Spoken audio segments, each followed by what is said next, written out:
السلام عليكم.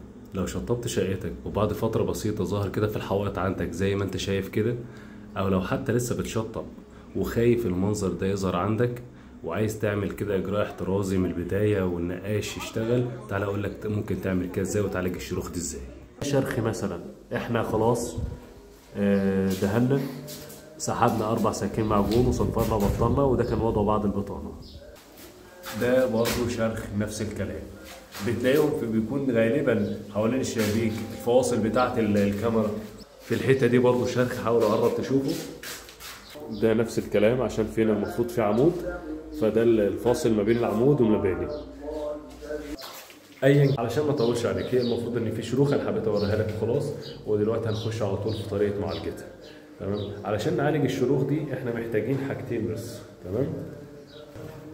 اول حاجه الصاروخ ده علشان نفتح بيه الشروخ بحيث وننضفها، بحيث ان احنا نوصل لاقصى حاجه للشرخ او اعمق حاجه في الشرخ. ده معجون الشروخ اللي هنملى بيه الشرخ بتاعنا، وده بيكون معجون مرن. هو زي ما انت شايف، هو مش غير ما الناس فاهمه، هو مش حاجه شديده بتمسك، لا هو حاجه يعني مرنه، بس ما اكتر ان هي بتتمدد شويه، لو في تريح ولا حاجه بتتمدد بحيث ان هي الشرخ ما يظهرش. يبقى مع بعض كده اوريك بقى هنبتدي ازاي ان شاء الله.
كده الشروخ بعد ما فتحناها بالصاروخ ده منظرها اهو.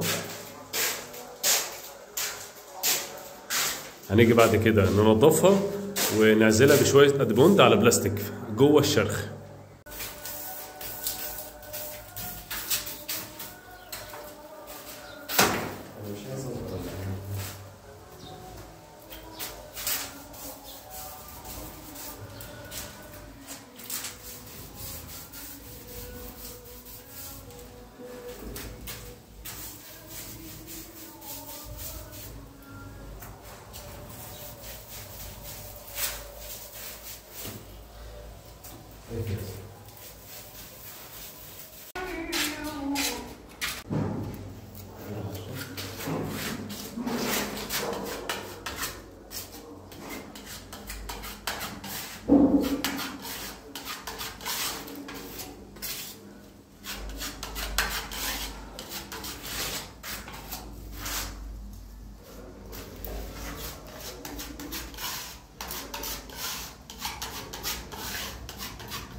بعد ما عبيناهم هيكون ده المنظر النهائي بتاعه.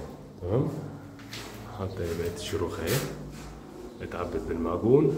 نرجع بقى نشتغل عليها المعجون البلاستيك بتاعنا العادي، وتتصنفر وتتشطب، وان شاء الله كده يكون الموضوع اختفى تماما.